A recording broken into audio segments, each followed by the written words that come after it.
Hello YouTube, this is Corn22 here. Welcome back to another single ship discussion for the game Star Wars X-Wing Miniatures. In this series we take a look at single ships and the possible builds we have for each ship and discuss their competitive viability for the X-Wing Miniatures game.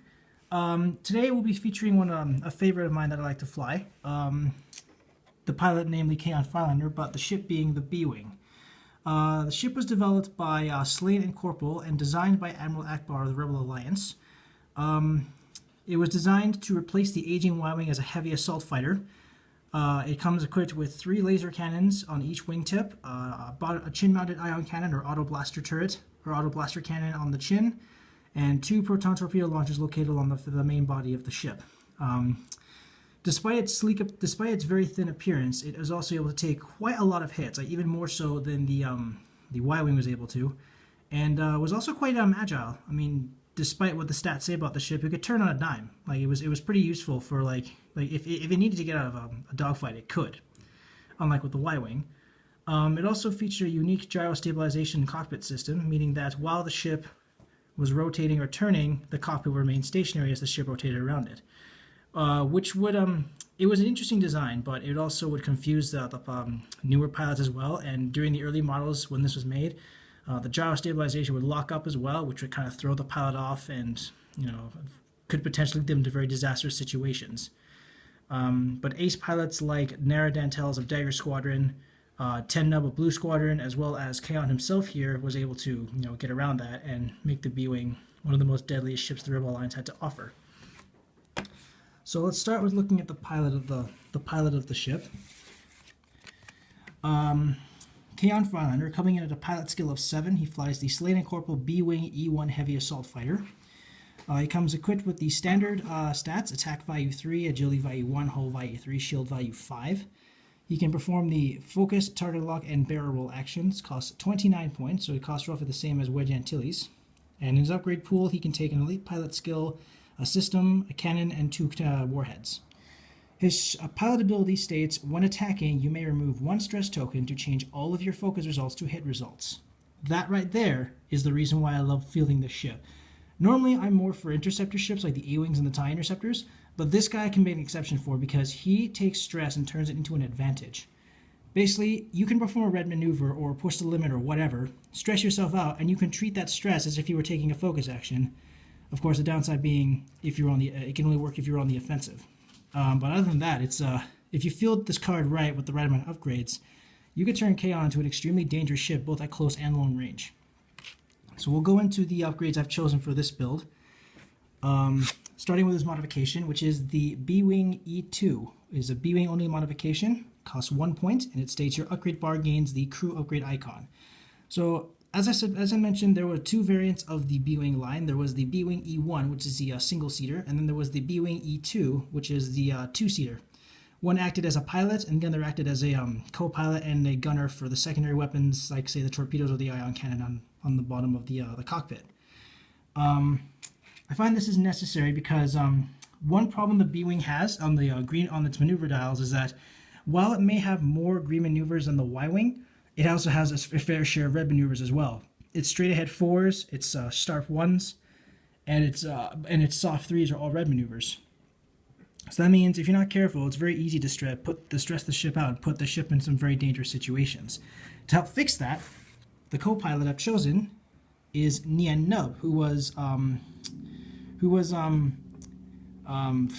Calrissian's co-pilot in the Millennium Falcon against the Battle of Endor. And he comes at a cheap pilot. He has a cheap cost of 1, and it states you may treat all of your straight maneuvers as green maneuvers. So with Keyan Nub co-piloting with Keyan Farlander, all of his straight ahead maneuvers become greenies. So that means his straight 1 and straight 2, which are greens already, his straight 3 becomes from a right to a green, and his straight 4 goes from being a red to a green. So that means with Keyan Nub, he can easily keep pace with the other X-Wings and even the A-Wings. So fielding Keyan with 3 A-Wings would be a really good, with Keyan Nub would be a really good strategy. For his elite pilot skill, I've chosen Push the Limit, which comes at a cost of 3, and it states once per round after you perform an action, you may perform 1 free action in your action bar. Then you receive a stress token. So this is where this is where kind of the action economy of the build takes place. Push the limit lets you take 2 actions and then you get stressed. And of course, since Keyan takes advantage of stress, that works more to his advantage. That means you could take a target lock or a barrel roll, and then you get your stress, but then you can treat your stress as a focus when you're attacking. And of course, it also relieves you of your stress. It allows you to keep spamming with push the limit, each turn. So if you want to play more defensively, you could take a focus target lock at stress. You use your stress for the focus, and then you can keep your other actual focus for defense. Since the B-wing only has like an agility value of 1, it could be more useful if you're attacking from long range and get yourself an agility bonus.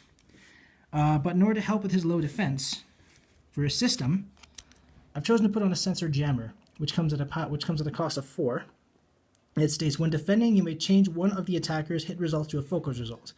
The attacker cannot reroll the die with the changed result. So, with Sensor Jammer, immediately after the opponent performs his attack, if he does not have any modifying, like focus tokens, you can jam, even if he had focus modifiers, like such as a focus token, you could change one of his hit results to a focus result, and you would not be able to reroll that with abilities like, say, a card ability that allows you to reroll, or with cards like Predator or Lone Wolf or anything like that. The only possible way you could work around that is if you had a focus token to change that back to a hit. But other than that, Sensor Jammer would be it's better than the alternative having to rely solely on your agility value. For his first warhead, I've chosen extra munitions, which is basically a must for ships that can take more than 1 munition. And they state, at a cost of 2, when you equip this card, place 1 ordnance token on each equipped warhead, missile, and bomb upgrade card. When you are instructed to discard an upgrade card, you may discard an ordnance token instead. So extra munitions at a slightly lower cost allows you to carry 2 of the same weapon. So that means, rather than, say, if you want to field 2 advanced proton torpedoes, you would have to pay the full 12 points in order to use that.